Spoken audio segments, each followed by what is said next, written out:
ট্র্যাজেডির একটা comedy version বলতে পারেন। তাহলে চলুন ভোলানাথের এই ব্যর্থ মিশনগুলো একটা একটা করে দেখি। প্রথম যে ঘটনাটা আছে, কলাপাতার অপারেশন, নামটা দারুণ। হ্যাঁ, এই অপারেশনের টার্গেট ছিলেন মদন কাকা, গ্রামের এক বয়স্ক মানুষ, রাতে চশমা ছাড়া হাঁটেন। তো প্ল্যানটা কি ছিল? খুব সাধারণ প্ল্যান। রাস্তায় কলাপাতা ফেলে রাখা হবে, উনি তাতে পা পিছলে পড়বেন। আর সেই সুযোগে ভোলানাথ ভয় দেখিয়ে কাজ সারবে। একটা ক্লাসিক ভৌতিক অ্যাম্বুশ। কিন্তু যা ঘটল সেখানেই তো গল্পের মজা। মদন কাকা যেই না পড়তে গেছেন, ভোলানাথ ওর ট্রেডমার্ক হাসি হা হা হা দিয়ে বেরিয়েও এসেছে। কিন্তু ওর মানবিক সত্তাটা স্থির থাকতে পারল না। বিপদ দেখেই শুধু ধরেই নি, উপদেশও দিয়ে বসল। বলছে দাঁড়ান দাঁড়ান, মাথা আগে রাখুন, কোমরে চাপ পড়বে। ভাবা যায়, একটা প্রেত তার শিকারকে বাঁচিয়ে দিচ্ছে, আবার সঠিক পশ্চারের জ্ঞানও দিচ্ছে। একটা হরার মোমেন্টের মধ্যে হেলথ টিপস, স্ল্যাপস্টিক কমেডির দারুণ উদাহরণ এটা। মানে প্রথম চেষ্টাতেই পরিষ্কার ভোলানাথের সবচেয়ে বড় শত্রু ও নিজে। কিন্তু ও হাল ছাড়েনি, এটাই ওর চরিত্রের সিরিয়াসনেসটা দেখায়। দ্বিতীয় পরিকল্পনাটা ছিল আরও বড়, দোল খাওয়া গাছ থিওরি। এবারের টার্গেট ছিল বাবলু, মানে আজকের জেনারেশনের প্রতিনিধি। রাস্তায় হাঁটতে হাঁটতে ফোনের রিল দেখছে। ঠিক। তো ভোলানাথ একটা উঁচু আম গাছের ডালে ঝুলে বাবলুকে ভয় দেখানোর প্ল্যান করল, পুরনো দিনের ভূতের গল্পের মতো। কিন্তু বাবলুর প্রতিক্রিয়াটা তো একদম একালের। ও তো ভয়ই পেল না। ভয় পাওয়া তো দূরে থাক, ও উল্টে ভোলানাথের সেফটি নিয়ে চিন্তিত হয়ে পড়ল। চিৎকার করে বলছে, ও দাদা, ওই ডালটা দুর্বল। এই একটা লাইনেই তো পুরো ভৌতিক পরিবেশটা শেষ। শিকার আর শিকারীর ভূমিকাটাই এখানে উল্টে গেছে। প্রেত ভয় দেখাতে এসে নিজেই বিপদে, আর মানুষ তাকে বাঁচানোর চেষ্টা করছে। আর তারপর তো ডালটা ভেঙেই গেল। হ্যাঁ, আর ভোলানাথ সোজা এসে পড়ল বাবলুর গায়ের উপর। আর বাবলু কি করলো? সে জিজ্ঞেস করছে, আহা ঠিক আছেন তো, জল খাবেন? এই ঘটনার পরেই ভোলানাথের আইডেন্টিটি ক্রাইসিস শুরু হয়। ও ভাবতে শুরু করে, আমি কি প্রেত না অ্যাম্বুলেন্স সার্ভিস? এই প্রশ্নটা গল্পের একটা টার্নিং পয়েন্ট, তাই না? একদম। কারণ এখানে ভোলানাথ প্রথমবার নিজের অস্তিত্ব নিয়ে প্রশ্ন তুলছে, আর গল্পকারও দেখাচ্ছেন যে আজকের যুগে পুরনো দিনের ভয় দেখানোর কৌশলগুলো কতটা অকেজো।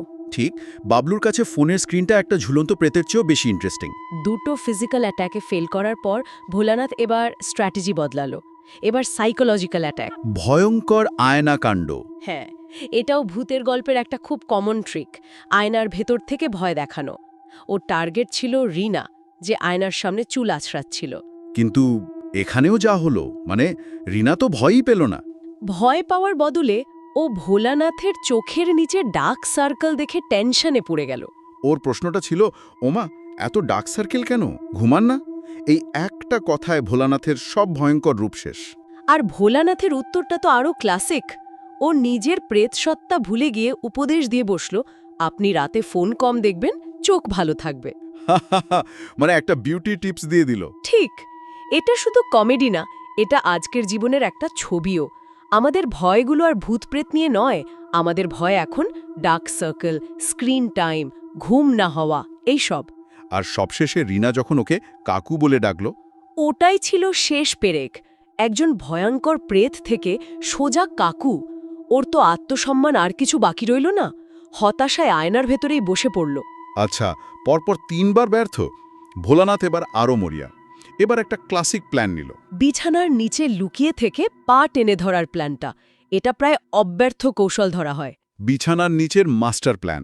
টার্গেট ছিল নীলু, যে একা ঘুমায়। তো ভোলানাথ সব ঠিকঠাকই করেছিল। মাঝরাতে নীলু যেই পা নামিয়েছে, ও সাথে সাথে পা ধরে টান দিয়েছে। কিন্তু এখানেও গন্ডগোলটা হলো নীলুর ভাবনায়। ও তো ভাবতেই পারেনি এটা ভূতের কাজ। ও ভাবল ইঁদুর, ইঁদুর ইঁদুর বলে চিৎকার করে হাতের কাছে যা পেয়েছে ঝাঁটা। হ্যাঁ, ঝাঁটা দিয়ে বিছানার নিচে মারতে শুরু করল। কি সাংঘাতিক, যে প্রেত ভয় দেখাতে এসছে সে এখন মার খাচ্ছে। প্রায় 10 মিনিট মার খাওয়ার পর ভোলানাথ যখন বেরিয়ে এলো, তখন নীলু ওকে চিনতে পারল। আর তারপরেও ভোলানাথের ডেডিকেশন দেখুন। ও যন্ত্রণার মধ্যে থেকেও নিজের ভুল বিশ্লেষণ করছে। বলছে আসলে পা টানার অ্যাঙ্গেলটা ভুল ছিল।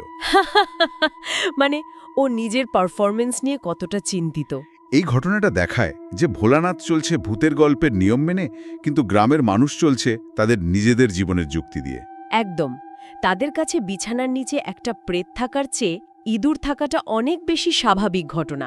তো একের পর এক ব্যক্তিগত আক্রমণে ব্যর্থ হয়ে ভোলানাথ ঠিক করল এবার গণ আক্রমণ করবে। হ্যাঁ, ও শেষ চেষ্টা, ভয়ঙ্কর চিৎকার পরীক্ষা।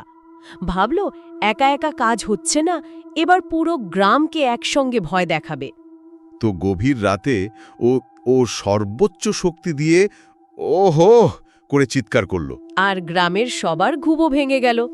প্ল্যান অনুযায়ী তো সবার ভয় পাওয়ার কথা, কিন্তু হলোটা কি? কেউ তো ভয় পেলই না। উল্টে একজন পরামর্শ দিল গলা ব্যথা হলে লবণ জল দিয়ে গার্গল করতে। আরেকজন তো ওকে ভালো ছেলেও বলে ফেলল। এখানেই ভোলানাথের ফাইনাল পরাজয়। ওর সবচেয়ে ভয়ঙ্কর চেষ্টাও মানুষের মনে সহানুভূতি তৈরি করছে। গ্রামের মানুষ ওকে আর ভয়ঙ্কর কিছু ভাবিছেই না, তারা ওকে একরকম আপন করে নিয়েছে। ঠিক, সে এখন আর ভয়ের প্রতীক নয়, গ্রামেরই একজন, মানে পরিচিত চরিত্র। এতগুলো ব্যর্থতার পর শেষমেশ ভোলানাথের বোধোদয় হল। হ্যাঁ, ও একটা গাছের নিচে বসে বুঝতে পারল যে মানুষ মারতেও পুরোপুরি ব্যর্থ। কিন্তু অজান্তেই ও গ্রামের মানুষের উপকার করে চলেছে। এখানে গল্পের আসল বার্তাটা, ও যা হতে চেয়েছিল তা হতে পারেনি, কিন্তু ওর অনিচ্ছাকৃত কাজের মাধ্যমে ও গ্রামের একজন অপরিহার্য অংশ হয়ে উঠেছে। গ্রামের মানুষ এখন আর ওকে ভয় পায় না, বরং ভরসা করে। তাদের মুখে এখন শোনা যায়, ভয় নেই, ভোলানাথ আছে। ভাবুন, একজন ব্যর্থ প্রেত থেকে একজন সফল ভৌতিক মোহাফেজ বা গার্ডিয়ান স্পিরিট হয়ে গেল। আর ভোলানাথ নিজে কিন্তু বদলায়নি, ওর লক্ষ্য এখনও ওটাই। হ্যাঁ, কিন্তু মানুষের দৃষ্টিভঙ্গি বদলে গেছে। তারা ওর ব্যর্থতার মধ্যেই উপকারের দিকটা খুঁজে পেয়েছে। আর গল্পের শেষটা তো অসাধারণ। হরিপুর গ্রামে একটা নতুন প্রবাদ চালু হয়ে গেছে, যে রাতে যদি কোনো অদৃশ্য শক্তি এসে কাউকে বিপদ থেকে বাঁচায়, তবে বুঝতে হবে যে সেটা ভোলানাথ প্রেতের মানুষ মারার আরও একটা ব্যর্থ প্রচেষ্টা। এই পাঞ্চলাইনটা পুরো গল্পের থিমটাকে এক জায়গায় নিয়ে আসে। আর ভোলানাথের ওই কথাটা, আমি প্রেত হয়ে জন্মালাম ভুল প্রজন্মে, এটা শুধু ওর একার কথা নয়, তাই না? একদমই না। এটা হয়তো পুরনো দিনের ভয়ের ধারণার সাথে আজকের পৃথিবীর সংঘাতেরই একটা প্রতিফলন। ভয় জিনিসটা আসলে খুব আপেক্ষিক। ঠিক, যা একসময় ভয়ঙ্কর ছিল, এখন হয়তো সেটা হাসির কারণ। ভোলানাথের চরিত্রটা সেই বদলেরই প্রতীক। সে এমন একটা পৃথিবীতে ভয়ঙ্কর হতে চায় যে পৃথিবী আর পুরনো কায়দায় ভয় পেতে রাজি নয়। তাহলে সব মিলিয়ে এই গল্পটা থেকে আমরা বুঝতে পারি কিভাবে হরর আর কমেডিকে মেশানো হচ্ছে, আর কিভাবে সময়ের সাথে আমাদের ভয়ের ধারণাগুলোও বদলে যায়। আর এটা আমাদের জন্য একটা প্রশ্নও রেখে যায়, তাই না? আমাদের আজকের জীবনে এত বাস্তব চাপ, কাজের চাপ, স্বাস্থ্যের চিন্তা, ভবিষ্যতের অনিশ্চয়তা, এই সবের ভিড়ে অতিপ্রাকৃত ভয় কি তার পুরনো জায়গাটা হারিয়ে ফেলছে? ভোলানাথের মতো প্রেতাত্মারা কি সত্যিই ভুল প্রজন্মে জন্মেছে? এই ছিল আজকের গল্প। যদি হেসে থাকো তাহলে ডগস ফ্লাইটে আবার দেখা হবে। আর ভোলানাথ প্রেত কিন্তু এখনও চেষ্টা চালিয়ে যাচ্ছে।